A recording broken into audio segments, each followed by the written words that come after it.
Minors should be able to purchase contraceptives without parental consent. How many of you know someone who has unexpectedly gotten pregnant before the age of 20? Or someone who has gotten an STD?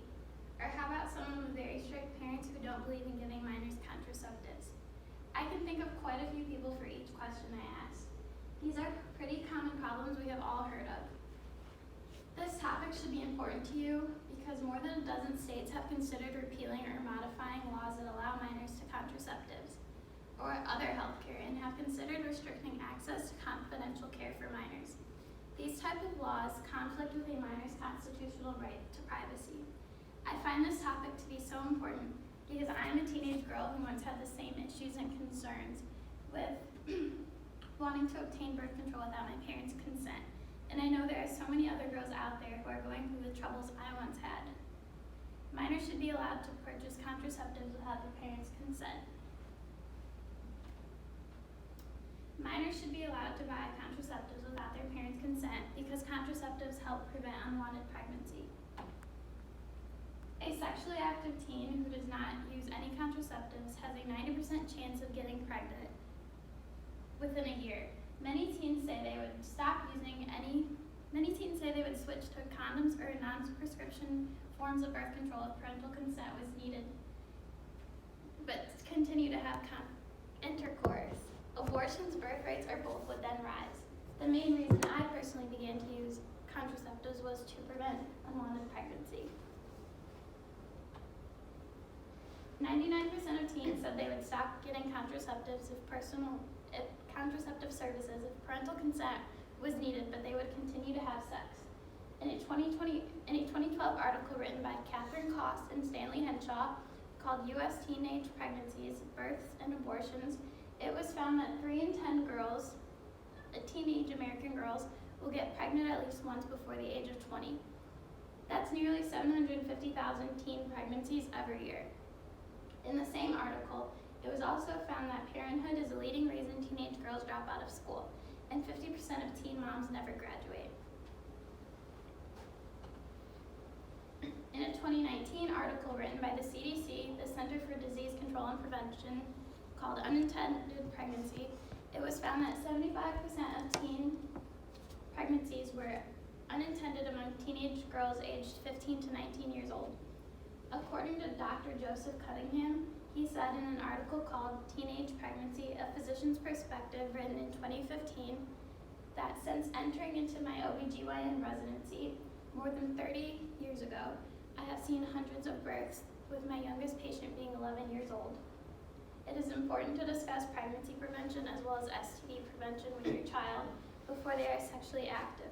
Parental consent requirements for contraceptives raise pregnancies and birth rates among minors.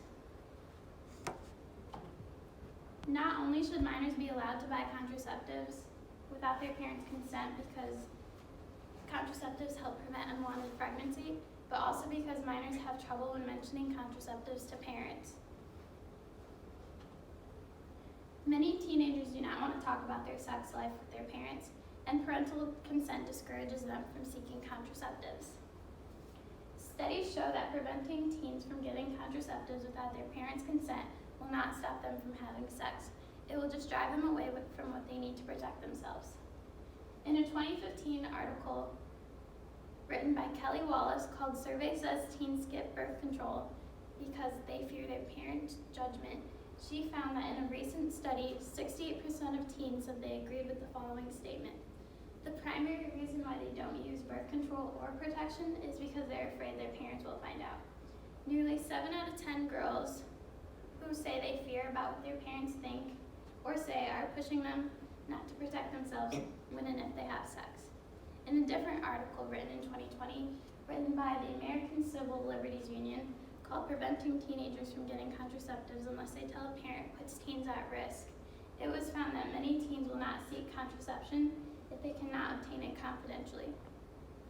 Some justifiably fear that disclosure to their parents will lead them to abandonment or abuse. Some simply have no caring and responsible parent they can turn to, or live in families where sexuality is never openly discussed. Many parents fear that giving their child access to contraceptives means they're giving them the okay to have sex. Truth is, teenagers are going to do what they want to do regardless of what their parents want them to or not. The precautions they take are up to them. Educating parents about potential negative consequences of parental notification could change their support. Although minors have trouble when mentioning contraceptives to their parents is a problem, the strongest reason minors should be allowed to buy contraceptives without parental consent is for their own health. Research shows that requiring minors to tell a parent before they can access contraceptives delays or prevents them from seeking reproductive health services. Preventing teens from getting contraceptives without their parents' consent will not stop them from having sex. It will just drive them away from what they need to protect themselves. In a 2012 article written by meteorologists called Teen and Contraceptives, Secrecy versus Privacy, it was found that requiring minors to tell a parent before they can access contraception delays or prevents them from seeking reproductive health services, but does not reduce their sexual activity. When a teenager does not seek reproductive health services, they not only forego services, contraceptive services, but also testing and treatment for STDs, routine exams, and treatment for STDs, and other vital health care. In a different article written in 2020 by the American Civil Liberties Union called Preventing Teenagers from Getting Contraceptives Unless They Tell a Parent Puts Teens at Risk, it was found that in a single act of unprotected sex with an infected partner, a teenage girl has a 1% risk of getting HIV, a 30% risk of getting genital herpes, and a 50% chance of contracting gonorrhea. Every year, 3 million United States teenagers contract an STD. Left undetected and untreated, STDs have lifelong consequences, including fertility. Over half of all new HIV infections in the United States occur in adolescence. In a nationwide study that was done, the leading reason teenagers gave for not getting health care was because of concerns about confidentiality. Cutting off teenagers' access to contraceptives does not stop them from having sex. It just drives them out of the doctor's office. Minors should be allowed to buy contraceptives without parental consent because contraceptives help prevent unwanted pregnancy. Some minors will have trouble in speaking to their parents about them, and finally because contraceptives can be for a minor's own health. From my speech, I hope you are all able to understand why states repealing or modifying laws that allow minors to get contraceptives or other health care and have considered restricting access to confidential care for minors is a problem. So let me ask my questions again. How many of you know someone who has unexpectedly gotten pregnant before the age of 20? Or someone who has gotten an STD? Or how about someone with very strict parents who don't believe in giving minors contraceptives? Now ask yourself if you think a big reason for any of these problems could be because of the parental consent to contraceptives.